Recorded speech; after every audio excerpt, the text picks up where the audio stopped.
Tira.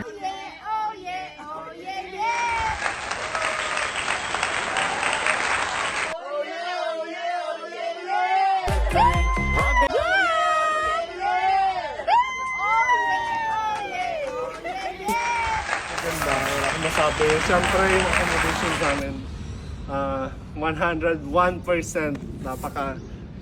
Takilikin natin ang sarili nating mga kababayan dito sa Japan. Si Ate Yaya Lights! Eto sir, din halaga punta dito. Na-enjoy niyo yung lugar sir? Of course! Oo, sobrang ganda.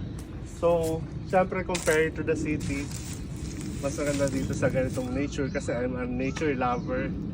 And lagi ako nagtutour. Yung mga ganitong place, dapat pinupuntahan. Highly recommended.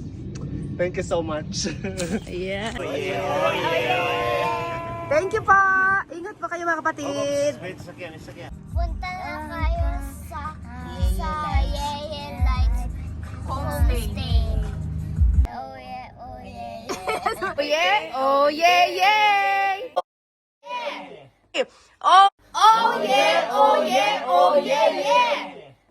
oh yeah, oh yeah, oh yeah, yeah. Kung magbakasyon dito sa Tokyo. Yan. Ayan. hanapin nyo lang po yung Yaya Lights. Lights. Ayan, kuya, matanong po, ano yung mga trabaho po dito? Ilan taon na po kayo dito? 5 years. 5 years na dito. Guess. Walang magagalit.